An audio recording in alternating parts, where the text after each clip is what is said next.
Hello welcome दोस्तों, आपका मेरे चैनल पर स्वागत है। आज हम लोग डिस्कस करने जा रहे हैं एमएमपीसी 016 इंटरनेशनल बिजनेस मैनेजमेंट का पेपर दिसंबर 2023 का। एमएमपीसी 15 का ऑलरेडी मैंने वीडियो डाल दिया है और दोनों सब्जेक्ट्स के दो वीडियो डाल चुका हूँ, यानी एमएमपीसी 15 का एक, एमएमपीसी 16 का एक। इसका एग्जाम 9 दिसंबर को है और पेपर से 2 दिन पहले या 3 दिन पहले मैं एक एक वीडियो और इनका डाल दूंगा, क्योंकि 2 पेपर इनफ है 60% पेपर को अटेम्प्ट करने के लिए। ठीक है, तो मैं आगे बढ़ता हूँ और पेपर डिस्कस करता हूँ। और इससे पहले मैं शुरू करूँ, आप लोगों से एक मेरी रिक्वेस्ट है दिल से कि लाइक शेयर और सब्सक्राइब इस चैनल को कर दो यार, क्योंकि मैं बहुत ही कहते हैं ना कीमती समय निकाल कर आप लोगों के लिए थोड़ा वीडियो बना पाता हूँ, तो ये मेरी रिक्वेस्ट रहती है बस, और ज्यादा कुछ आस्क नहीं है आप लोगों से। ठीक है, अच्छा आप लोग कमेंट भी कर देना अगर आपको एमएमपीपी 1 के प्रोजेक्ट्स चाहिए ना, तो वो आप मेरे से ले सकते हो। ठीक है, आप मेरे को कमेंट में डाल दीजिएगा, मैं आपकी हेल्प कर दूंगा। एमएमपीपी 1 के प्रोजेक्ट में भी मैंने ऑलरेडी सबमिट कर दिया है और थोड़ा प्रोसेस कॉम्प्लेक्स जरूर है, बट गाइड ढूंढना कठिन है, बाकी सब चीजें इजी में, वो मैं आपकी हेल्प कर दूंगा। आप मुझे कमेंट में डाल देना अगर एमएमपीपी 1 की भी रिक्वेस्ट आपको या वीडियो चाहिए तो। ठीक है, तो क्वेश्चन फर्स्ट है हमारा, the evolving paradigm of globalisation in the context of geo economic and geo strategic development. तो समझ रहे हो कैसे ग्लोबलाइजेशन जियो इकोनॉमिक और जियो स्ट्रेटेजिक डेवलपमेंट्स को अफेक्ट करता है, इस बारे में हमें पढ़ना है। तो चलिए पढ़ते हैं। तो ग्लोबलाइजेशन क्या होता है, जिसे हम बोलते हैं वैश्वीकरण। दुनिया बहुत छोटी हो गई है वैश्वीकरण से। आज फॉरेन की कंपनी, अमेरिका की कंपनी एप्पल यहाँ पे सामान बेच पाती है, हम हमारे काली मिर्च को अमेरिका भेज पाते हैं एफडीआई के थ्रू या फिर ग्लोबलाइजेशन के थ्रू। तो ये सब चीजें हो रही हैं। तो world is a small place, जो ग्लोबलाइजेशन ने इसे बनाया है। तो globalisation refers to the increasing interconnectedness of economics, societies, and cultures through the expansion of international trade, investment, technology, and information. Traditionally, globalization is focused on free trade, liberalization of capital markets, and deregulations. However, in recent years, globalization has evolved under the influence of both geo-economic and geo-strategic developments. समझ में आ रही है? Liberalise market करना, market को open market बनाना, जहां पे आप market को ओपन करते हो, बाहर की कंपनीज के लिए फॉरेन डायरेक्ट इन्वेस्टमेंट्स को बढ़ावा देते हो, ताकि अदर प्लेयर्स आके आपके मार्केट में एंटर कर सकें। फिर आपका जियो economic developments relate to the economic tools used by countries to achieve strategic objectives. For instance, countries impose tariffs, restrict investments, or control technological transfers to safeguard national interests. The US-China trade war exemplifies these trends, where economic sanctions and tariffs were used to exert political pressure and control market dominance in areas like semiconductors and 5G technology. Geo-economic developments. दुनिया को tariff अभी impose करा है, India पे भी tariff impose हुआ है US के थ्रू। जब आपने देखा होगा 50% टैरिफ लगा दिया, 60% टैरिफ लगा दिया, तो क्या हो रहा था? वो बेसिकली क्या था, वो अपने नेशनल इंटरेस्ट को बचाने के लिए यूएस, एक तरह से देखा जाए तो वो चाह रहा था यूएस की भाई जो भी आए, हम अपने एक्सपोर्ट ड्यूटी या इंपोर्ट ड्यूटी पे हम लोग चार्ज बढ़ा देंगे। तो यानी भारत से अगर कोई सामान भेजा जा रहा है यूएस में, तो उस पर बहुत ही ज्यादा एक्सेसिव टैरिफ उन्होंने इंपोज किया, और उन्होंने कहा कि ताकि लोकल कंपनियां उनके ही देश में सेटअप हो, जिससे कि वहां पे रोजगार बढ़े। पर उससे क्या होता है, फिर हमने भी रूस से जो तेल लेना स्टार्ट किया दिया था, फिर हमने रूट खरीद दिया। अब हम रूस से तेल कम लेकर अमेरिकन कंपनी से ज्यादा तेल ले रहे हैं। समझ रहे हो ना? अपने हितों को बचाने के लिए यूएस ने हमारे पे टैरिफ लगाया। तो यही चीजें होती है। वही है उसका इम्पोज चाइना पे भी उन्होंने लगाया, तो चाइना ने उन पर डबल लगा दिया। इस तरीके की चीजें होती हैं। हालांकि अब ये चाइना और यूएस की जो वॉर है, उसके बीच में कहीं ना कहीं इंडिया पिस रहा है। ठीक है, या फिर अमेरिका और रशिया की वॉर है, उसमें अमेरिका को इंडिया को एक प्यादे की तरह यूज करा जा रहा है, जो कि बहुत गलत हो रहा है।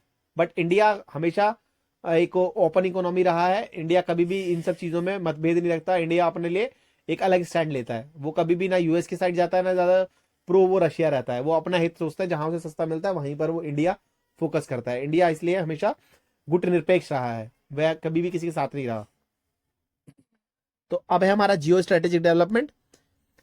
Involves military, political and strategic consideration, increasing geopolitical tensions such as Russia-Ukraine war or disputes in the South China Sea have reshaped the global supply chain, energy routes, and trade alliances. These events have led many countries on focus strategic autonomy, resource shoring critical industries, and diversifying trade partners to reduce geopolitical vulnerability.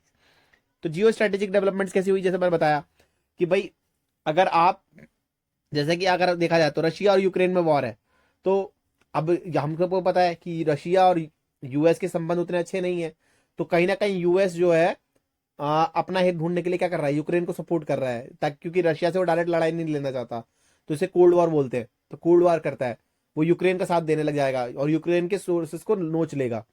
On the other hand अगर Russia को, जैसे India कहीं ना कहीं support करता है, तो India ने रशिया से तेल लेना स्टार्ट कर दिया था, जिससे उनकी इकोनॉमी बूस्ट हो रही थी। और on the other hand Russia और इंडिया के रिलेशन अच्छे हैं, तो जैसे अभी पाकिस्तान के साथ युद्ध हो रहा था, रशिया कहीं ना कहीं सपोर्ट कर रहा था इंडिया को, और इसी वजह से चाइना भी चुप था।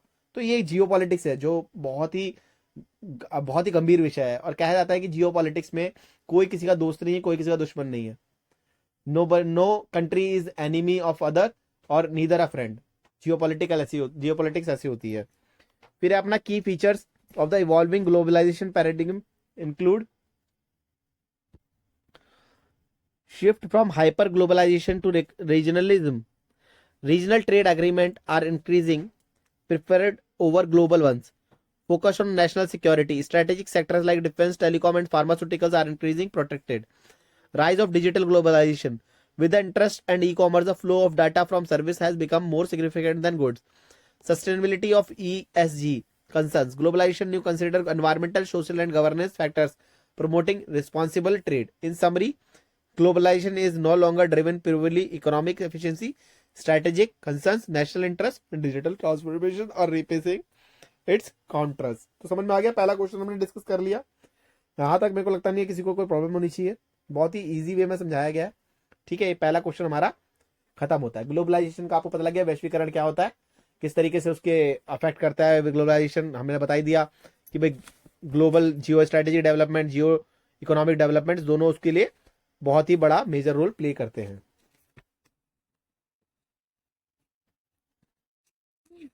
इसको आप किए हैं वहीं पेंसिल से किए हैं क्या? वहां से कर रखा है। तो क्वेश्चन सेकंड है हमारा, types of trade blocks and their benefits.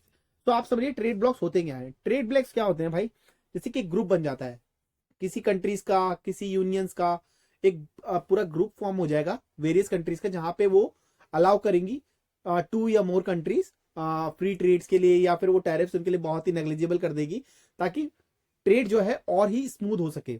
आप इसका एक एग्जांपल समझिए, रिसेंट ईयर्स में आपने सुना होगा कि जापान और इंडिया के बीच में ट्रेड्स जो है बहुत ही फ्रिक्वेंट होने लगी है। The reason is the export duty and import duties are very negligible, जिसका रीजन है कि जापान और इंडिया के बीच में आज ट्रेड बहुत ही अच्छे वे में हो पा रहा है। ऑन द अदर हैंड कुछ साल तक पहले तक हमारे साथ अमेरिका का भी ट्रेड अच्छा हो रहा था, बट रिसेंटली उन्होंने हम पे इतना टैरिफ इंपोज कर दिया है। सो जिसका रिजल्ट क्या होगा, जो प्रोडक्ट हम एक्सपोर्ट करेंगे अब अमेरिका में, उनके ऊपर वो 50% टैरिफ लगा दिया। दैट मीन्स कि एक चावल जो 14 रुपए किलो यहाँ पर पड़ रहा है, ये 40 रुपए किलो पड़ रहा है, वो वहां जाके कितने का हो जाने वाला है, उस पर इंपोर्ट ड्यूटी लगेगी, वो 80 रुपए का हो जाएगा। अब जो उनकी होम ग्रोन कंट्री का राइस है, या यूएस में जो राइस ग्रो हो रहा है, वो आपको मिल पाएगा 40 से 45 रुपए में, और हमारी देश की जो ब्रीड का चावल वहां पे मिलेगा basmati, that would be around, cost would be 80 rupees per KG. तो क्या होने वाला है, लोगों का रुझान हमारे चावलों से कम हो जाएगा, क्योंकि हमारे चावल महंगे पड़ रहे हैं, और उससे क्या होगा, हमारी ट्रेड में डिफिशिएट आएगा, हम ट्रेड उतना एक्सपोर्ट अच्छे लेवल पे कर नहीं पाएंगे, जिससे कि इकोनॉमी बूस्ट नहीं हो पाएगी। तो यही एक सबसे बड़ा एग्जांपल मैंने आपको बताया। तो कुछ कंट्रीज क्या करती हैं, वो ट्रेड ब्लॉक्स बना लेती है। अभी हमारे ट्रेड ब्लॉक्स इंडिया के जो अलाय है, जिनके साथ अच्छी ट्रेड होती है, उनमें सबसे पहले आता है आपका यूएई। ठीक है, अरब के साथ हमारे बहुत अच्छे ट्रेड टाइज है हमारे, फिर रशिया के साथ बहुत अच्छे टाइज हैं हमारी, जापान के साथ बहुत अच्छे टाइज हैं, और कुछ कंट्रीज जैसे कि यूरोपियन कंट्रीज हैं, उनके साथ भी हमारे टाइज बहुत अच्छे हैं। तो ये कंट्रीज हमारे लिए बहुत अच्छे टैरिफ्स हमें प्रोवाइड कराती है, जिनसे हमारी एक्सपोर्ट और इंपोर्ट बहुत अच्छे लेवल पर होती है और बिजनेस हमारा ग्रो करता है।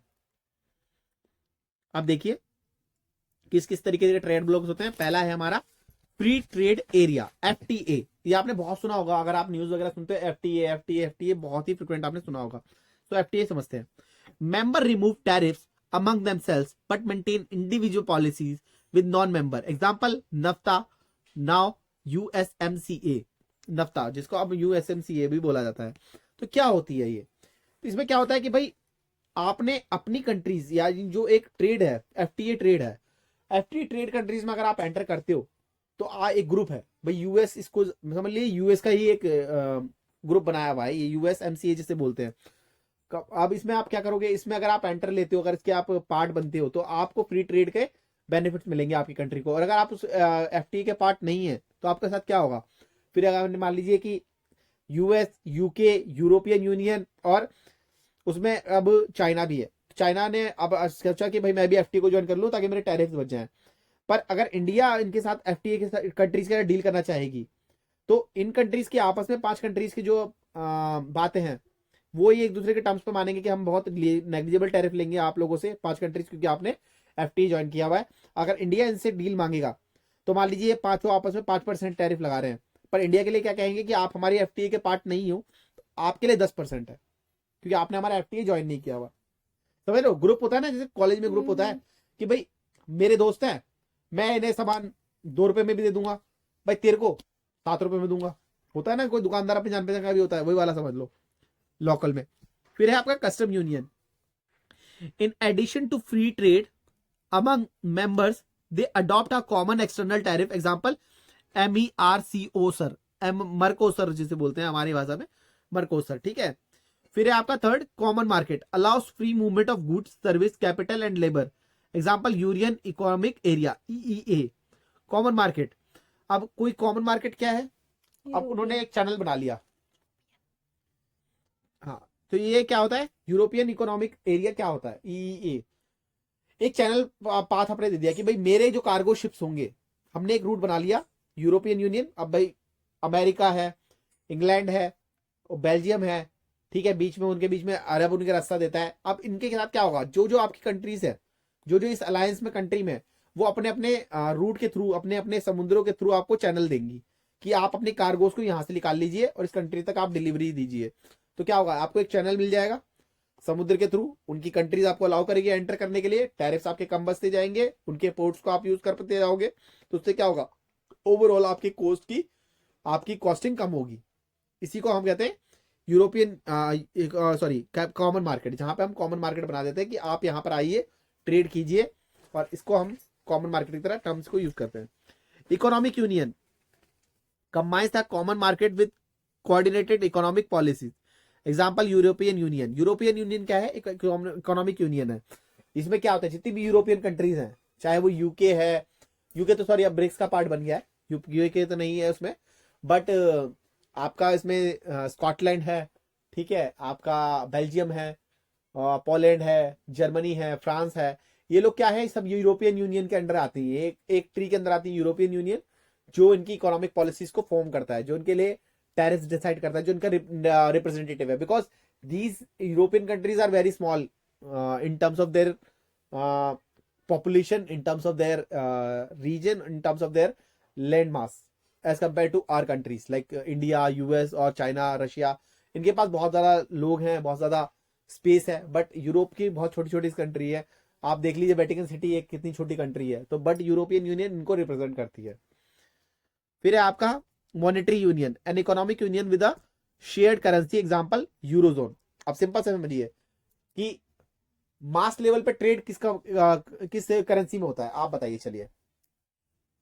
तो ठीक है, जिन लोगों ने यूएस डॉलर बोला है दैट इज परफेक्ट, क्योंकि जब इंटरनेशनल मार्केट की बात होती है तो हमारे लिए यूएस डॉलर ही बेस्ट है, यूएस डॉलर को ही। इनफैक्ट आप अगर बोलते हैं जब हम फॉरेन इन्वेस्टमेंट, कितना आपके पास फॉरेन करेंसी है, दैट मीन्स वहां पे हम लोग सिर्फ यूएस डॉलर की बात कर रहे होते हैं कि आपके पास कितने यूएस डॉलर है, बिकॉज वो एक चैनल दे रखा है लोगों को कि भाई यूएस डॉलर जो है आप मानक है, मानक यूनिट है, जिसको हम लोग इंटरनेशनली ट्रेड में यूज करते हैं। बट और अदर स्ट्रॉन्ग कंट्री करेंसीज कौन सी हैं उसके अलावा, यूरो, या फिर great pounds, great Britain pound, GBP जिन्हें बोला जाता है, पॉन्ड हो गया, येन भी कहीं ना कहीं ठीक है, बट आई थिंक जो मोस्ट वाइडली एक्सेप्टेड करेंसीज है, these are US dollar, GBP and euro. These are like 3 currency जिनको हर जगह एक्सेप्ट किया जाता है इनके पावर के थ्रू, बिकॉज इनकी मॉनेटरी यूनियन सेट है। फिर आपका benefits of regional trade blocks, इनका बेनिफिट क्या है, बनाने का फायदा क्या है भाई, सिर्फ बना लिया लोगों ने, आके गुड बना लिए कंट्रीज ने, पर उनका फायदा क्या है? फायदा देखो, market expansion, business gain access to larger markets.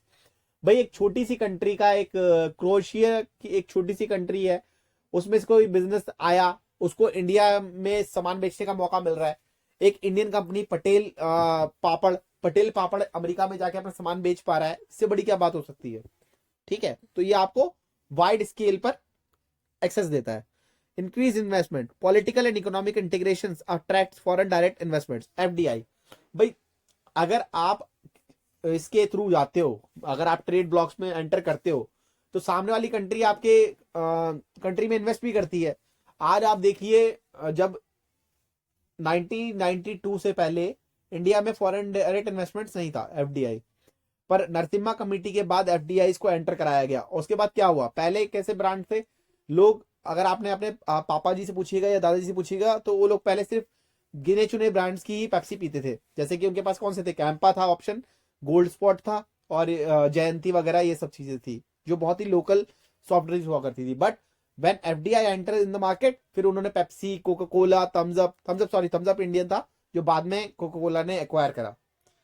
तो इस तरीके की चीजें फिर उन्होंने फेस करी।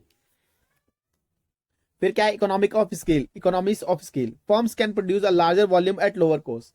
अब इससे क्या होता है? मान लीजिए अगर सामने से एक रबर है, रबर मलेशिया की रबर बहुत अच्छी बोली जाती है, अगर मलेशिया की ट्रेड ओपन हो रही है, मलेशिया से मैं रबर खरीद पा रहा हूं, तो इसका मतलब क्या है? कि एक तो मुझे अच्छी क्वालिटी की रबर मिल रही है, प्लस बहुत सस्ते दामों पर मिल रही है, जिससे मेरा क्या रहा है? इकोनॉमी ऑफ स्केल बढ़ रहा है, कि मैं एक सस्ती रबड़ बाहर से मंगवा पा रहा हूं और उसको मैं प्रोड्यूस करके अपने पैसे बचा पा रहा हूं। अब ऑन द अदर हैंड, अगर वही रबड़ मैं कहीं और कंट्री से लेके आने लगा, तो फिर मेरी कॉस्टिंग शिपिंग हो जाएगी। हालांकि रबर वेनेजुला की भी बहुत अच्छी है, बट वेनेजुला से रबर मंगाना और मलेशिया से रबर मंगाने में मेरे को मलेशिया से ज्यादा पास पड़ेगा, क्योंकि मलेशिया में कार्गो मुझे कम लगेगा और वेनेजुला से कार्गो मुझे ज्यादा लगेगा, शिपिंग का चार्जेस। तो इसीलिए ये हमारी इकोनॉमी को कहीं ना कहीं स्केल अप कर देता है। बट इसमें सबसे बड़ा रोल ये करता है कि वेनेजुला से इंडिया टैरिफ कितना लग रहा है, टैरिफ ले रहा है एक्सपोर्ट का, और मलेशिया से कितना टैरिफ ले रहा है। अगर मलेशिया का टैरिफ कम है, तो मैं मलेशिया से ही लेना प्रेफर करूंगा, और अगर वही मेरे को वेनेजुला से और भी कम टैरिफ मिल गया और ओवरऑल डील मेरी और क्वालिटी के टर्म्स में अगर वेनेजुला से अच्छी बनी, तो मैं वेनेजुला से लूंगा। सिंपल सी बात है, बिजनेस में पैसा बचाना, क्वालिटी के साथ पैसा बच के अच्छी चीज मिल जाए, इससे बढ़िया कोई काम नहीं हो सकता। ठीक है, थोड़ा ज्यादा बोलता हूं मैं, मुझे पता है, बट आप लोगों को समझाने के पर्सपेक्टिव से ही बोलता हूं, थोड़ा ध्यान से सुना करो। ठीक है, फिर है भाई policy coordination, member collaborate on infrastructure, regulation and economic stability. ठीक है, geopolitical influences, larger blocks gain more bargaining power in global forum like WTO, World Trade Organization. तो समझ लो भाई, जियोपॉलिटिकल इन्फ्लुएंस होता है। आज जब अमेरिका ने भारत पे टैरिफ इंपोज किया, कितनी ही कंट्रियों ने विरोध किया इस चीज का, इंडिया के अलावा ग्लोबल प्लेटफॉर्म पे किसी ने करा? कोई किसी ने नहीं करा। यूरोपियन यूनियन मान गया उनके टैरिफ्स को, चाइना जैसे कंट्री जो थोड़ी पावरफुल थी, उन्होंने इम्पोज उस चीज को कहीं ना कहीं उन पे डबल टैरिफ लगा दिया यूएस पे। बट हालांकि बाद में अग्रीमेंट हुआ, दोनों ने एक दूसरे से नेगोशिएट किया और टैरिफ को कम किया। बट मैं वही कह रहा हूं, क्योंकि जियो पॉलिटिकल पावर किसके पास थी? ज्यादा कंट्री यूएस के साथ डील करती है, उनके साथ ट्रेड फॉर्म शेयर करती है, जीटीएफ शेयर करती है। दैट इज द रीजन कि उसके पास बार्गेनिंग पावर है यूएस के पास। वो अपने टैरिफ्स को कंट्रोल कर सकता है, और वो किसी भी कंट्री को बोल देता है कि भाई मैं तुम पे 20% इम्पोज कर दूंगा, मैं तुम्हें 40% इम्पोज कर दूंगा। समझ रहे हो? क्योंकि पावर उसके हाथ में है। इसी चक्कर में देखो, बात कड़वी है, यहाँ पे कुछ लोग कमेंट में कर देंगे कि इंडिया इज बेस्ट और समथिंग समथिंग लाइक दैट। मैं इंडिया के खिलाफ नहीं बोल रहा, बट मैं आपको एक रियलिटी चेक दे रहा हूं कि वाकई में आज की डेट में अगर यूएस के पास पावर है, तो हमें ये एक्सेप्ट करना पड़ेगा। हम इसमें कोई हार्म नहीं है, इसमें कोई लाई नहीं है, तो जो चीज है वो सही है। ठीक है, मैं सिर्फ एग्जांपल समझा रहा हूं, मैं यहाँ पे कोई पॉलिटिकल डिस्कस नहीं करने वाला, मैं किसी पर्टिकुलर पार्टी या किसी पर्टिकुलर नेशन का यहाँ पे बुराई नहीं कर रहा हूं। बट मैं दिल से इंडिया के लिए भला सोचता हूँ, मैं दिल इंडिया का खुद बंदा हूं, तो मैं तो उसके लिए अच्छा ही सोचूंगा। पर जो चीजें हैं वो आज की डेट में हमें एक्सेप्ट करना पड़ेगा, क्योंकि एक्सेप्टिंग करेंगे तभी तो हम लोग आगे बढ़ेंगे। अब आप लोग में जो पढ़ लिख के कुछ है तो बिजनेस करो यार, कुछ ले जाओ उसे अलग स्केल पर इंडिया को। ठीक है ना? चलो आप आ जाओ, नीचे आते हैं। अब हमारा क्वेश्चन थर्ड है, different types of organization structures and characteristics of global functional structure. तो भाई ऑर्गेनाइजेशनल स्ट्रक्चर कैसे कैसे होते हैं, ठीक है, और उनका ग्लोबल फंक्शन स्ट्रक्चर कैसा होता है। तो पहली बात पढ़ते हैं, in international business the organizational structure define how companies manage operations across diverse geographical locations. The structure impact efficiency, coordination, communication and decision making. भाई ऑर्गेनाइजेशन का कैसा स्ट्रक्चर है वो सबसे बड़ा रोल प्ले करता है, किस तरीके की डिसीजन मेकिंग होगी, किस तरीके का उसका जियोग्राफिकल लोकेशंस पे इफेक्ट पड़ेगा, वो सब चीजें हम पढ़ते नीचे। Major type of organization structures are international division structure, जिसे हम बोलते हैं आईडीएस। इंटरनेशनल डिवीजन स्ट्रक्चर कैसा होता है, suitable for companies beginning to expand internationally. A separate division handles all international operation.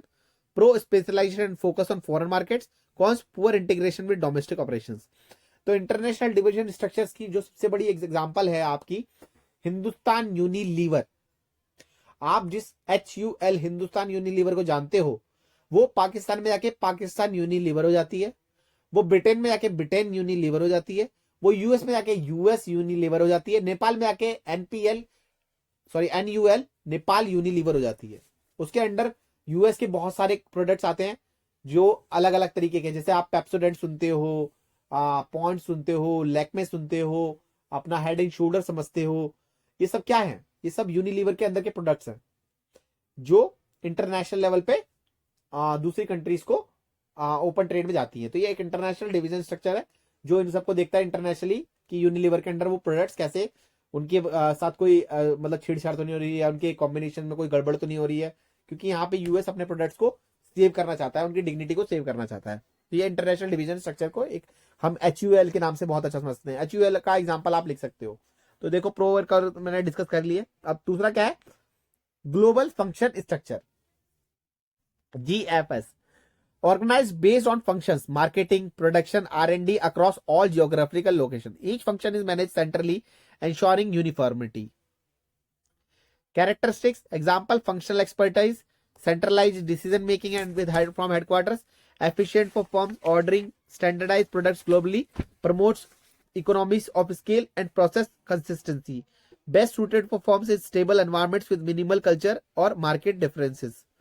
तो देखो ग्लोबल फंक्शन स्ट्रक्चर्स के लिए अगर मैं समझे तो जैसे आपने सुना होगा JW मैरियट का नाम सुना होगा, Marriott hotels. Marriott hotels US की एक होटल चेन है जिन्होंने बहुत सारे कंट्रीज में अपने होटल चेन्स खोल रखे हैं। बट उनका क्या है, उनकी जो कहते हैं ना, उनकी जो SOP है या उनका प्रोडक्ट वैल्यू है वो किस तरीके से है कि उनको 5 स्टार होटल ही खोलने हैं, ठीक है, 5 स्टार 3 स्टार के ऊपर अभी होटल खोलते हैं वो। अब वो किस कंट्री में खोल रहे हैं उससे मैटर नहीं करता, वो अपने एक लग्जरी देना चाहते हैं लोगों को। अगर आप उसका क्रीमी लेयर में रह रहे हैं, एक बहुत ही टॉप नॉच लेवल पे रह रहे हो, तो ये आप मैरियट में जाके एक्सपीरियंस कर सकते हो। वहां पे आपको 5 स्टार फीलिंग आती है, लार्जर देन लाइफ का वो मूवमेंट आपको देंगे। तो और उसकी फंक्शनैलिटी क्या है, उसकी फंक्शनैलिटी के लिए सेंट्रल यूनिट है उनकी जो कोऑर्डिनेट करती है उनके सारे होटल्स को, ठीक है, जो यूएस बेस पे है। तो GFS का एक एग्जांपल अच्छा हो सकता है मैरियट होटल्स। थर्ड है आपका geographical area structure. Operations are divided by region, Asia, Europe, America. Each area has autonomy to tailor strategy useful in culturally diverse market. Geographical area structure पे अब इसका भी एग्जांपल आप किस समझ सकते हो। तो देखो एक ही कंपनी है जो कैसे मॉडिफाई कर जाती है। अब इसका एग्जांपल समझो मैकडोनल्ड से। मैकडोनल्ड इंडिया में बीफ का बर्गर नहीं बनाता। अगर यही आप जाओ, ठीक है, यूएस में या किसी अदर कंट्री में जहां बीफ अलाउड है, तो मैकडोनल्ड की कहते हैं ना यूएसपी यही है, यूनिक सेलिंग पॉइंट उनका ये है कि उनका बीफ बर्गर बहुत फेमस है। बट इंडिया में बीफ बर्गर नहीं बनाता, क्यों? क्योंकि उसने कल्चर डाइवर्सिटी यहाँ की देखी है, यहाँ के जियोग्राफिकल एरिया में से पता है कि यहाँ पे अगर वो पोर्क का बर्गर देगा तो मुस्लिम लोग हर्ट हो जाएंगे, अगर वो बीफ का बर्गर देगा तो इंडियन यानी हिंदू लोगों को दुखी हो जाएगा। तो इस तरीके की चीज के नाते वो ऐसा काम नहीं करता है। और वहीं पर अगर आप कुछ डिशेस देखोगे जो आपको शायद वहां ना मिले, मैक आलू टिक्की उनका एक इंडिया में यूएसपी है, अगर वही मैक आलू टिक्की आप कहीं और मांगोगे तो शायद आपको नहीं मिलेगा। अब इसी एग्जांपल को मैकडोनल्ड के हम चाइना में ले जाते हैं। चाइना में आपको मैकडोनल्ड के अंदर डक के मीट के साथ भी आपको मीट मिल जाएगा बर्गर, डक का मीट, क्योंकि डक जो है बहुत ही अच्छा माना जाता है, डक का मीट ज्यादा प्रेफर करते हैं रेदर देन चिकन का इन चाइना। तो आपको डक के मीट के साथ वहां पे बर्गर इजीली मिल जाएगा मैकडोनल्ड के अंदर भी, और हो सकता है कि आपको वहां पर नूडल्स भी मिल जाए, जो वहां की यूएसपी हो सकती है, क्योंकि वहां के लोगों में नूडल्स और डक के मीट की ज्यादा चलन है। ठीक है, तो ये है जियोग्राफिकल एरिया के बेसिस पे कैसे चेंज हो जाता है। फिर है आपका global product division, organization based on product lines rather than geography. Each division manager production for sales for a specific product globally. ठीक है, matrix structure combines the functional and geographical structures. Employee report to both product and regional managers. Promotes flexibility and responsiveness but may lead to conflicts. Matrix structures, भाई matrix क्या है, भाई जिसका काम जिसको साजे दूसरा करे तो टंडा बाजे, वो वाला हिसाब है कि एक बंदे को डिवीजन दे दी भाई कि आप जो हो इसकी सेल्स देखोगे तो आप दूसरे काम में कॉन्फ्लिक्ट नहीं करेंगे, तो उससे क्या है हर किसी को सेपरेट डिविजन बांट देंगे, मैट्रिक्स एक क्रिएट कर देंगे कि आपका ये काम है, आपका ये काम है, आपका ये काम है। बट क्या है कभी कभी क्या होता है कि इसमें कॉन्फ्लिक्ट भी रेज हो जाते हैं कि भाई वो उस डिपार्टमेंट का काम थोड़ा कम है, हमारा काम थोड़ा ज्यादा है, इस तरीके की चीजें भी आ सकती हैं। तो इन कंक्लूजन पढ़ते हैं। The global function structures benefit companies with centralized goals and consistent global branding, but it may lack responsiveness to local market variations. ठीक है, चलिए अब थोड़ा सा सब छोटे छोटे। तो अब हमारा क्वेश्चन 4 है, की drivers and challenges in international market. तो भाई क्या ड्राइवर्स है, क्या चैलेंजेस आते हैं इंटरनेशनल मार्केटिंग में, वो जरा पढ़ लेते हैं। तो इंटरनेशनल मार्केटिंग क्या है, इंटरनेशनल मार्केटिंग वो समझो। International marketing involves planning and executing marketing strategies in more than one country. As business go global they must adopt to varying consumer preferences, legal systems and cultural norms. Simple सी बात है जो मैंने समझाया, McDonald का example भी समझा दिया आपको कि जो यूएस में लीगल है there could have been chances कि वो इंडिया में इलीगल हो। ठीक बात है, और the things which are legal in India this could be illegal in other country. For example European countries अपने खाने के मापदंडों को लेकर बहुत ही ज्यादा स्ट्रिक्ट है। वहां पे आप देखोगे सेम मैगी के पैकेट में आपको सल्फर की मात्रा कम मिलेगी यूएस में, यूरोपियन यूनियन कंट्रीज में, और वहीं पर यहाँ पे आपको सोडियम और सल्फर की क्वांटिटी बहुत ज्यादा मिलेगी मैगी में। ठीक है, वही एक डिफरेंस है जो उसको इंटरनेशनल मार्केटिंग में प्ले करता है। हालांकि बेचने वाली कंपनी नेस्ले ही है, नेस्ले ही वहां भी बेच रही है, नेस्ले यहाँ बेच रही है, बट यहाँ पे टेस्ट एनहेंसर करने के लिए वो बहुत सारी चीजों को इनपुट करा दे रही है मैगी में ताकि लोगों के मुंह पे चटकारा लग जाए। बट यूरोपियन कंट्रीज का कहना है कि भाई आप हमारे खेत के साथ खिलवाड़ नहीं कर सकते, हमारे सेहत के साथ खिलवाड़ नहीं कर सकते, हमारे बच्चों के साथ खिलवाड़ नहीं कर सकते, तो आपको मापदंडों के साथ चलना पड़ेगा हमारी कंट्री के हिसाब से। आप इतना सोडियम नहीं खिला सकते, आपको डिक्लेयर करना पड़ेगा, और वरना हम आपका प्रोडक्ट बाहर फेंक देंगे। ठीक है, अब की ड्राइवर्स क्या हैं, क्या चीजें इनको चैलेंज करती है, इंटरनेशनल मार्केटिंग को क्या ड्राइव करती है। पहला है market saturation at home, companies look for growth opportunities abroad. भाई सिंपल सी बात है, एक कंट्री क्या है कितना ही ग्रो कर लेगी अपनी अपनी कंट्री में, मैं अपने ही शहर में एक सामान बेचूंगा तो कितना ही बेच पाऊंगा, थोड़ा सा लिमिटेड लोग हैं। बट मैं अपने सामान को दिल्ली से बाहर पंजाब ले गया, पंजाब से बाहर फिर मैं हरियाणा ले गया, हरियाणा से बाहर फिर मैं ऐसे करते करते तमिलनाडु तक पहुंच गया, तो क्या हो गया लोगों को शायद मेरे तमिलनाडु में भी प्रोडक्ट पसंद आ जाए, मैं एक चप्पल बेच रहा हूँ तमिलनाडु में लोगों को पसंद आ जाए, हो सकता है वो केरल में पसंद आए। फिर मैंने सोचा थोड़ा और आगे बढ़ जाऊं, फिर मैंने वो चप्पल बाहर देश भेजना चालू कर दी और चप्पलों का मैं एम्पायर बन गया। आज ऐसे ही करते करते बाटा कितना बड़ा ब्रांड बन गया है। तो देखो चप्पल ही बेची ना बाटा ने, सोना तो नहीं बेचने निकला, तो चप्पल आज पूरे ग्लोबल स्केल पे बेच रहा है बाटा। तो वही चीज है। Technological advancement, internet, e commerce, logistics enable cross border transaction. भाई इंटरनेट ने तो धमाका मचा दिया है। आगरा में बैठे हुए श्याम जी अपने जूतों को भेज सकते हैं कहीं यूएस में भी, अगर सामने वाला इंटरेस्टेड है अमेजोन से उनका ऑर्डर करेगा, सामने वाला ऑर्डर ले जाएगा शिपिंग के थ्रू, आगरा की चप्पल कोलंबो कैलिफोर्निया के रोडों पे घूम रही होगी, हो सकता है, कोई बड़ी बात नहीं है। वहीं जापान का एक फेस पैक यहां हमारी अर्चना जी लगा रही होंगी, ठीक बात नहीं है, ऐसे ही होता है। तो trade liberalization, reduction of tariffs and quotas promote global trade, जो मैंने बताया जीटीए। अब लोअर टैरिफ्स और ओपन मार्केट्स, लिबरलाइज मार्केट ने क्या करा, बाहर के प्रोडक्ट्स को इंडिया में लाया, इंडिया के प्रोडक्ट्स को बाहर ले गया, जिससे कि ओपन ट्रेड हो गई। आज आप यूएस के टॉप नॉच ब्रांड्स को आप इंडिया में खरीद सकते हो। कोरिया के राइस फैस्ट पैक्स को आप यहाँ खरीद सकते हो। किससे खरीदे? लाइब्रेलाइजेशन के थ्रू तो कर सकते हो ये सब चीजें, जिससे कि सामान सस्ता भी रहा और अच्छा भी रहा।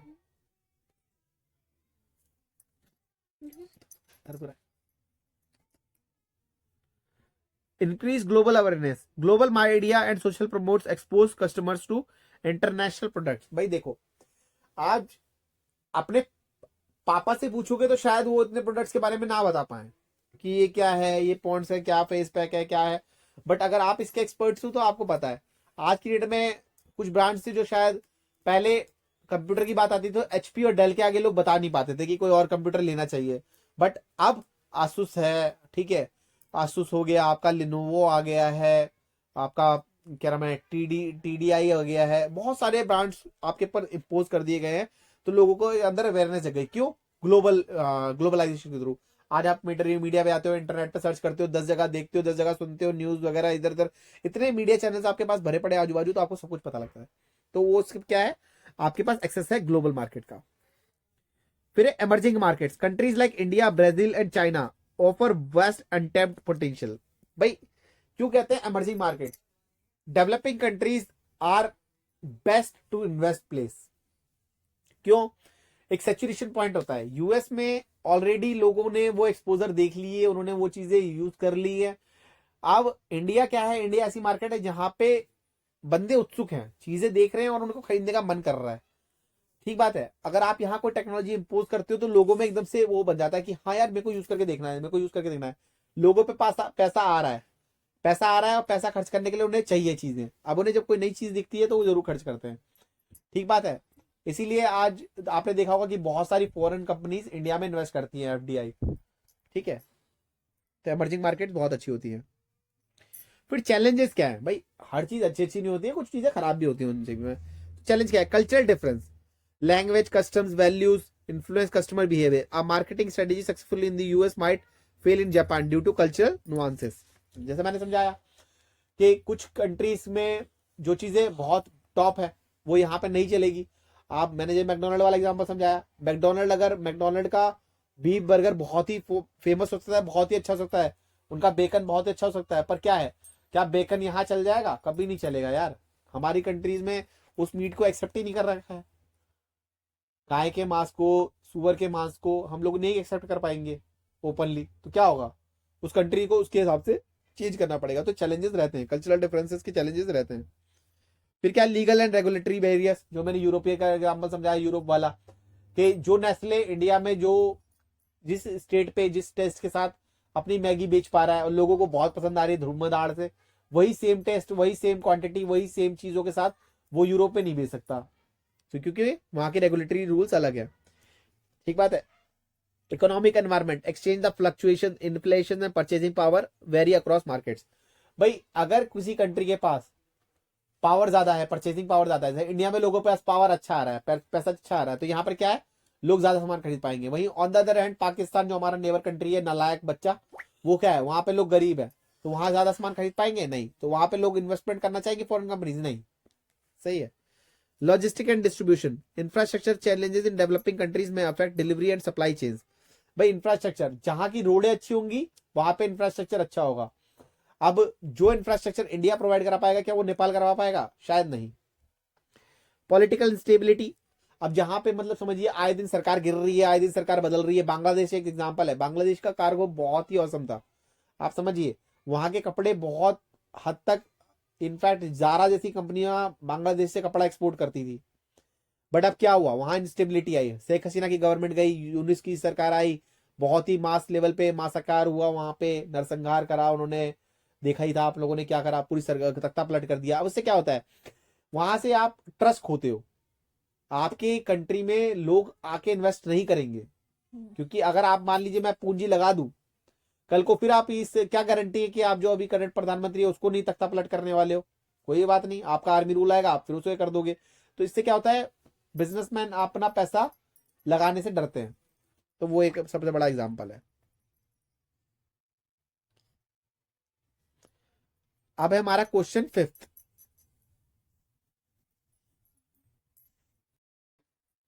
हाँ जी, question fifth, terms of payment in international trade. भाई इंटरनेशनल ट्रेड में पेमेंट कैसे होती है, ये बहुत जरूरी है। आप लोगों ने इसके बारे में पढ़ा हुआ है बट आप समझते नहीं होंगे इस चीज को, जरा थोड़ा सा पढ़ लेते हैं। पिछले में हमने एमएमपीसी 12 में शायद इसके बारे में पढ़ा था, पर एक बार और फिर याद कर लेते हैं दोबारा। Payment terms in international trade define how and when buyers पे सेलर्स फॉर गुड्स और services. Proper payments methods reduce the risk of default and ensure smooth transaction. देखो भाई, यहाँ पे क्या है, ट्रस्ट पे बहुत काम होता है। और ट्रस्ट आप इंटरनेशनल लेवल पे कैसे कर सकते हो, बीच में कोई इंटरमीडियरी चाहिए होता है, और यूजुअली क्या होता है, बैंक से यहाँ पे बहुत बड़ा रोल प्ले करते हैं। ठीक है, क्योंकि अगर आप किसी कंट्री में, एक दूसरी कंट्री में बंदा बैठा हुआ है, उसको सारा पेमेंट इकट्ठे दे दोगे, क्या गारंटी है कि वो आपको वापसी सामान देगा, या आपको कोई सामने वाला पेमेंट दे दे और वापसी उसमें नेगोशिएशन में वो, अगर आप सामने वाले को पेमेंट दे दो और वो सामान वापसी में आपको कितना अच्छी क्वालिटी का सामान देगा, इस बात की क्या गारंटी है। तो यहाँ पर क्या होता है, बहुत सारी तरीके से इंटरमीडिएट तरीके से पेमेंट होती है, उसके बारे में हम पढ़ने वाले हैं।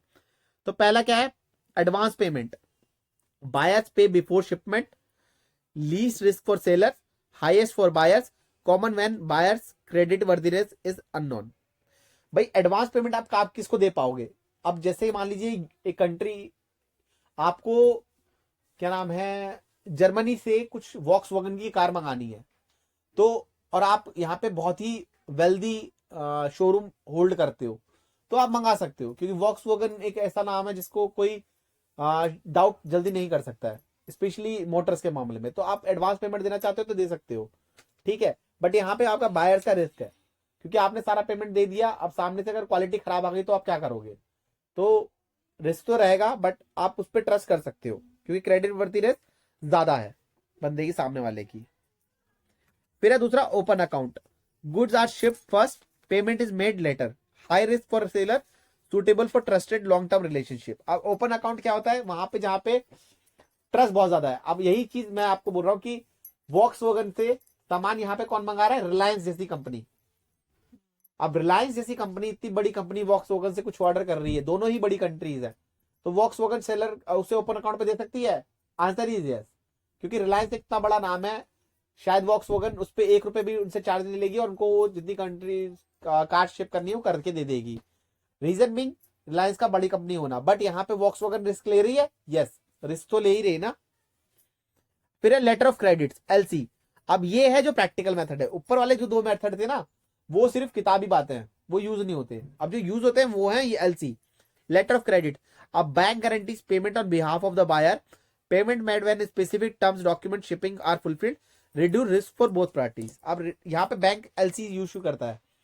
फॉर एग्जाम्पल, एक बैंक है अमेरिका में, बैंक ऑफ अमेरिका, एक बैंक है आईसीआईसीआई यहाँ पे।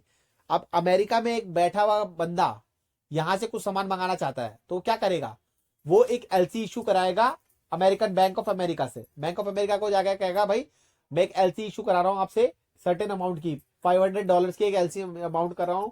तो वो एलसी क्या करेगा, बैंक ऑफ अमेरिका पहले आईसीआईसीआई बैंक को भेजेगा यहाँ पे इंडिया में।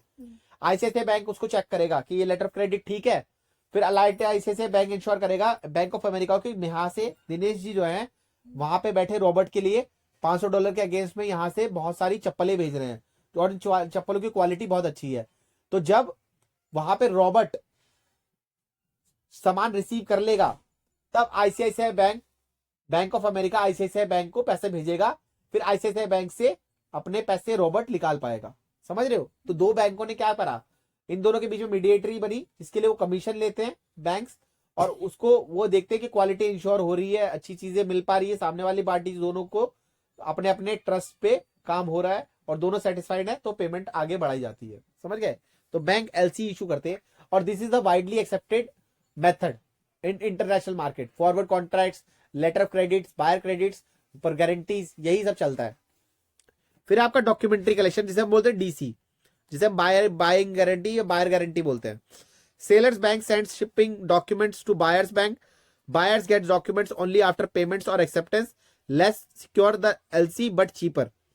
बिकॉज देखो अब क्या है, ये एलसी तो सिक्योर है और बट थोड़ा चीपर होता है। बायर क्रेडिट में क्या आता है, बायर क्रेडिट में क्या है, बैंक गारंटी लेते हैं। तो सामने वाला बायर क्या होता है, जो खरीदने वाला है वो क्या बोल रहा है, समझो, डॉक्यूमेंट भेजता है बायर बैंक को, जो खरीदने वाला बैंक है उसको क्या करेगा, सामने वाला बंदा जो है अपने बैंक जाएगा, bank of America, Robert again bank of America गया, उससे बोला कि भाई मैं यहां से भेज रहा हूं बहुत सारे एडिडास के शूज दिनेश जी को। तो दिनेश जी क्या करेंगे, वो क्या कहेगा, भाई बायर मैं गारंटी दे रहा हूँ, तो क्या कहेगा भाई बैंक ऑफ अमेरिका एक बैंक गारंटी इशू करो कि सामने वाले बैंक से बैंक गारंटी इशू ये होगी, आईसीआईसीआई बैंक से बैंक ऑफ अमेरिका बात करेगा, बोलेगा बैंक गारंटी दो कि भाई जब रॉबर्ट अपने सामान वहां भेज देगा तो दिनेश जी पूरा पैसा पे कर देंगे, और अगर दिनेश जी पैसा नहीं पे करेंगे, इन सूरत में कि अगर दिनेश जी पैसा नहीं पूरा पे करेंगे तो bank of America Robert Vadra को पैसे देगा। ठीक बात है, ये तरीका होता है डीसी। फिर है consignment, payment ment only after goods are sold by the importer, risky for the exporter, use between trusted partners. Consignment तो समझ लो भाई बहुत ही रेयर यूज होता है, बहुत ही चुनिंदा प्रोडक्ट्स होते हैं जो बिल्कुल मार्केट में टॉप नॉच डिमांड होती है। मतलब समझ लो कंसाइनमेंट उसमें काम आते हैं कि भाई सामान मैंने सामने वाले देश से मंगा लिया और सामने वाले देश को इतना भरोसा है कि भाई ये सामान तो बिकेगा बिकेगा, कि आप ये लो गोल्ड, एक कंट्री ने बोला, स्विट्जरलैंड ने बोला कि ये लो 500 करोड़ का गोल्ड ले जाओ, ठीक है, और पेमेंट आप जब देना जब ये सारा गोल्ड बिक जाए, ठीक है, क्योंकि उन्हें पता है गोल्ड तो रहेगा ही नहीं, गोल्ड तो बिक जाएगा कंसाइनमेंट में। और ज्यादातर ये क्या है, इलीगल सामान के साथ कंसाइनमेंट ज्यादा चलता है, जो सच बात है, ठीक है, कंसाइनमेंट वहीं पर चलते हैं क्योंकि उन्हें पता है कि भाई पेमेंट एकदम इमीडिएट मिलेगी नहीं, कोई इलीगल वेपन्स है या इलीगल सब्सटेंस है, नार्कोटिक्स का सब्सटेंस है, वो सब कंसाइनमेंट के थ्रू आ गए यहाँ पे, इंडिया में भिजवा दिए या नेपाल में भिजवा दिए, जब वो सारे मार्केट में यहाँ पे डिलीवर हो गया, यहाँ डिस्ट्रीब्यूट हो गया गांजा वांजा सब कुछ, तब उसके बाद में उसके अगेंस्ट में पेमेंट फिर सामने वाली कंट्री को कर दिया जाता है। इस तरीके की चीज सब होती है, लीगल वेज में कंसाइनमेंट ज्यादा यूज होता है, और ये बहुत ही कम होता है, बहुत ही कम लेवल पे कंसाइनमेंट्स यूज होते हैं। तो क्योंकि ट्रस्टेड पार्टनर्स के बीच में ही काम होता है और ट्रस्ट पैसों से ही आता है, जब बीच में गारंटी लेता है। सबसे ज्यादा जो यूज होते हैं वो है डीसी और एलसी। अब है question 6, why is management of supply chain vital for international business management. Management supply chain vital क्यों है इंटरनेशनल बिजनेस मैनेजमेंट के लिए। भाई सप्लाई चेन अगर स्ट्रांग रहेगी, अगर आपका प्रोडक्ट टाइम से जा रहा है, टाइम से डिलीवर हो रहा है, टाइम से मिल रहा है, तभी आपका प्रोडक्ट की वैल्यू है। तो ये देखिए सप्लाई चेन मैनेजमेंट क्यों जरूरी है। refers to the coordination of activities involved in producing and delivering the product or service from raw material to the final consumer. In international business, SCM becomes complex and critical due to the geographical spread of operations. Simple सी बात है, product एक plastic का दाना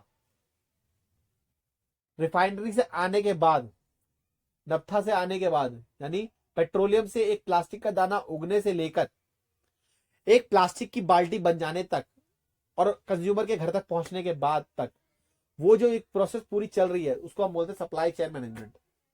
ठीक। Importance of SCM in international business. By global sourcing and cost advantage, company source materials from components from various countries to reduce cost. Efficient SCM ensures timely delivery and quality compliance despite long supply routes. Inventory management, global operates demand precise control over inventory across multiple locations. SCM system optimize stock levels, reduce wastages and lower holding costs. Customer satisfaction, reliable SCM ensures timely delivery, quality assurance and product availability. Meeting global customer expectation is vital for reputation and retention. Risk management, international supply chain faces risks such as political unrest, currency fluctuation, port delays and pandemics. देखो मैं इसके बारे में इसलिए नहीं पढ़ा रहा हूं क्योंकि बहुत ही सिंपल लैंग्वेज में सब कुछ लिखा हुआ है, आप एक बार रीड आउट भी कर दोगे तो भी आपको समझ में आ रहा होगा, तो इसके लिए मैं ज्यादा आपको इसमें प्रेशर नहीं दे रहा हूं। Regulatory compliance, different countries having very import export regulations, environmental loss and product standards. SCM ensure documentation, customs clearance and regulatory adherence. Sustainability and ethics, consumers are increasingly aware of ethical sourcing and carbon footprints. SCM enables green logistics, ethical sourcing and transparent supplier networks. Technological integration, SCM use tools like ERP, AI and blockchain to enhance visibility, efficiency and interact traceability. In international context, these tools synchronizing multinational operations. भाई आज की date में अगर आप देखते होगे, आपका एक पोस्ट भी आता है ना, एक कुरियर भी आता है, तो आपको एक नंबर दे दिया जाता है उसके साथ ट्रैक करने के लिए, ताकि आपको पता लगे कि भाई कहाँ से निकला, कितने बजे निकला, कहाँ पहुंचा, किस हब में पहुंचा, कब मेरे पास डिलीवर हो रहा है, Amazon का ट्रैकिंग कौन तो देखा ही होगा, एक सूट भी ऑर्डर करते हो तो पता लग जाता है कि कब से कब कहाँ कहाँ कैसे जा रहा है, तो वही चीज है। ट्रैकिंग। अब है हमारा क्वेश्चन 7, शॉर्ट नोट्स क्वेश्चन है ये, ठीक है, 5 से 5 नंबर में आते हैं, इनके बारे में पढ़ते हैं, ठीक है। Expatriate performance appraisal. Expatriate performance appraisal evaluates the job performance of employees posted abroad. It is complex due to cross-cultural, geographical, and organizational factors. Cultural sensitivity. Evaluation should account for the challenges of adapting to a foreign culture.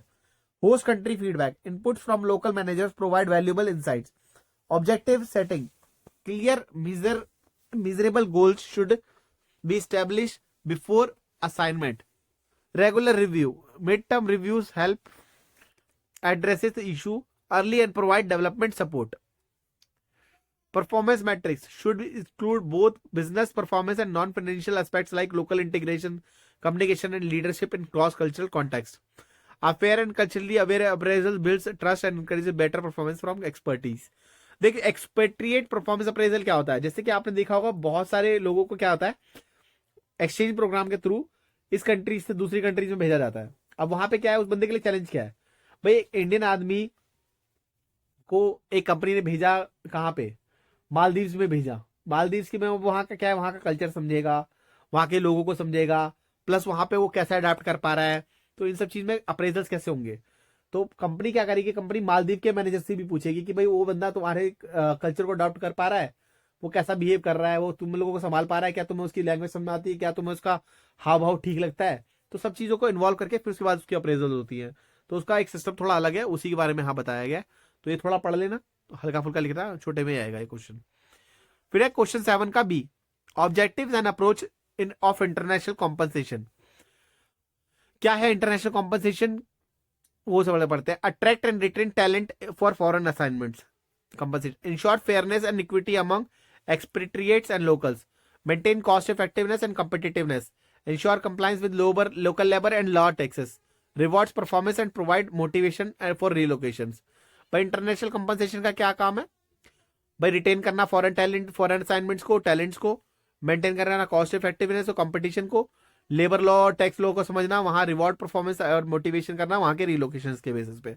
Approaches to international compensation, balance sheet approach, compensate expatriates based on home country salary plus additional allowances, housing, hardship, etc. to maintain the standard of living abroad, most widely used method।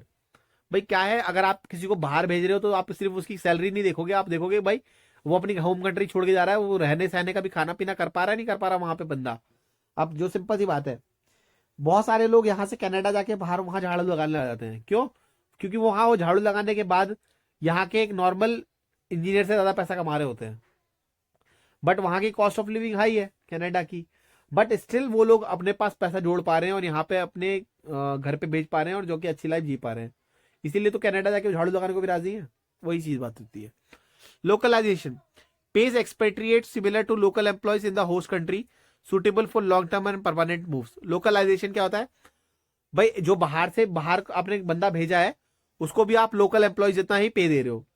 अब आप ये नहीं देख रहे कि भाई वो सामने वाला कंट्री का, इंडिया का कंट्री का, तो इसको मैं अमेरिका में बुला रहा हूं तो अमेरिका में इसको कम पैसे दूं क्योंकि इंडिया में कम पैसे का रहा था। नहीं भाई, जो अमेरिकन की सैलरी है वही तू इंडियन को भी दे ताकि उसको वहां जाने का फायदा लगे और वहां की कॉस्ट ऑफ लिविंग को एडजस्ट कर पाए। Global market approach, best salaries on पे, ग्लोबल पे स्केल्स रिगार्डलेस ऑफ होम और होस्ट कंट्री, ठीक बात है। Ensure consistency but can be costly. lump sum approach provides a fixed lump sum for relocation expenses, simplifies administration but may also not cover actual costs, ठीक है। Cafeteria approach, employees choose a menu from benefits according to their needs, offer flexibility and employee satisfaction। अब question 8 है short notes का, ये भी पढ़ लो। Challenges faced in international business, भाई कल्चरल लैंग्वेज का बैरियर आता है, पॉलिटिकल एंड लीगल कॉम्प्लेक्सिटी आती है, फॉरेन एक्सचेंज रिस्क होते हैं, सप्लाई चेन डिस्ट्रीब्यूशन होती है, डिस्ट्रप्शन होती है, कंप्लायंस एंड इंटरनेशनल रेगुलेशंस होती है। Distinction between GATT and WTO, GATT 1947 was provisional agreement focusing on trade in goods. WTO 1995 is a permanent institution covering goods, service and intellectual property with a stronger dispute resolution system. Global financial system includes institution market and rules that facilitates international capital law flow. Key components: IMF, International Monetary Fund, World Bank, foreign exchange markets, global banks, ensures liquidity, investment, and monetary stability. Major reasons for firms going international: market expansion, access to cheaper inputs, risk diversification, competitive advantage, economies of scale. तो दोस्तों ये खत्म हुआ हमारा video. चलिए bye bye, see you again.